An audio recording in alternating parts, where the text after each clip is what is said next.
Since 2021, the number of CFA candidates per year has reduced drastically. Somewhere around 80,000 candidates deficit is actually.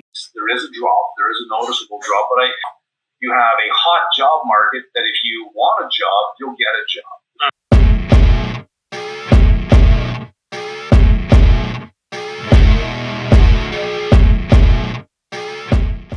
In this video, what we're going to be doing is we're going to assess the validity of the CFA program, if it are actually creating new jobs, and also look at other places where jobs are getting created, like risk management.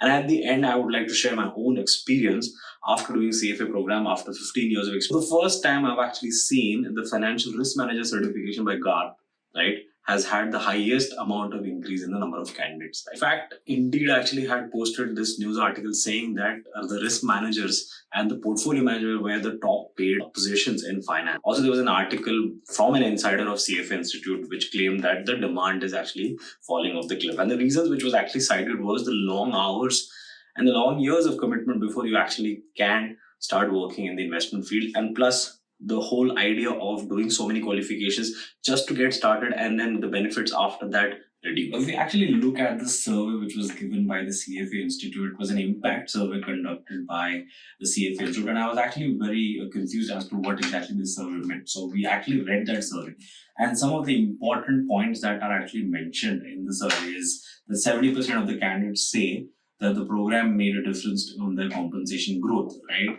And the average salary which was claimed by the impact survey done for India for all those candidates who have actually become a charter holder was around 44 lakhs per year, which seemed to me a little very high, but we can obviously validate this and we can check whether the data actually makes sense or not, right?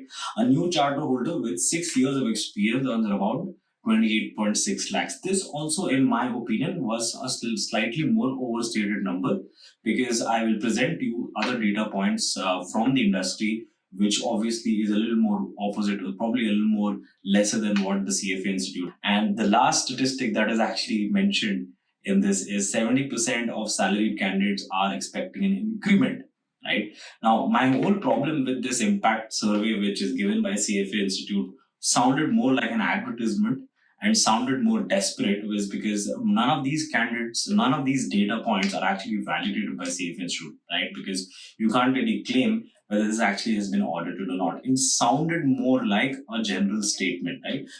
Why would you otherwise mention that 76% of the salaries candidates are expecting an increment in their salary? That's a data point which is an expectation. Now, the contradicting data that makes me more perplexed is the fact that when you actually look at any of the job sites, the pay scale sites, they claim that the average base salary of a chartered financial analyst is around 6,80,907. And mind you, these are average numbers, right? These are believable numbers, because the highs and the lows, if you combine it together, and then if you divide it by total population, is obviously expected to be at this level, right? So now, why do I say that these numbers like 6,87,000 is somewhat believable?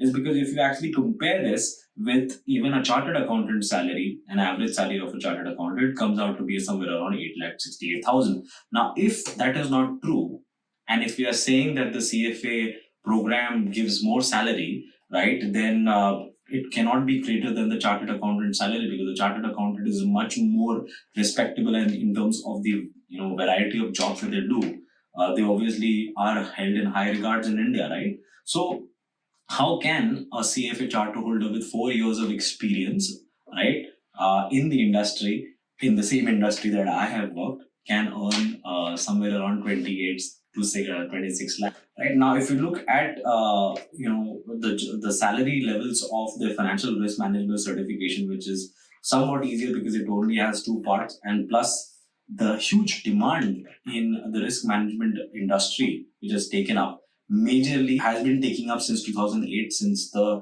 credit crisis.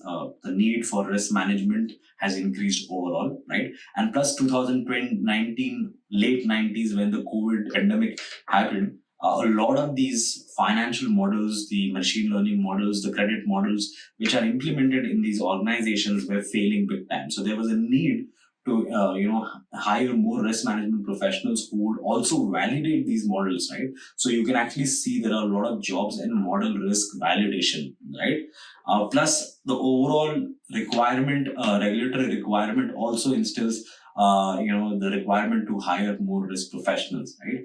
And the variety of jobs that you get in risk management are much better compared to if you look at the CFA program. Now, at the end, let me, as I said, that I would like to share my experience about doing the CFA program myself, and obviously working 15 years in the industry and various industries. I worked in the fund side also. I worked in the hedge fund side also.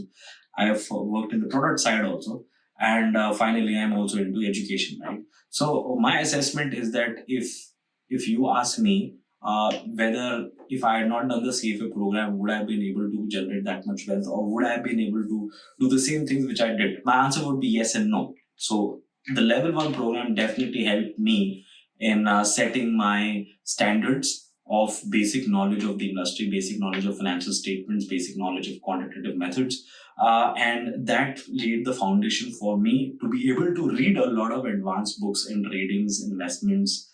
I read about 100 investment books, I applied it, but that was not really because of the level 2 knowledge or level 3 knowledge, right? Now, if I had to cherry pick the content which was useful for me, I would say the level 1 content, entirely useful, plus the level 3 individual portfolio management content, which I actually read, was the most useful content because that is what you are going to be using 99% of the time. Honestly speaking, the level 2 and majority of the level 3 content I have actually never used in my entire life, right? In fact, most of the things I had to learn it myself, including skills like financial modeling, coding, machine learning, all these contents, algo trading concepts, those are discussed in very brief in the CFA curriculum. Now let's also look at this Wall Street article which was posted in somewhere in 2021 by a guy named Jared Dillion, right?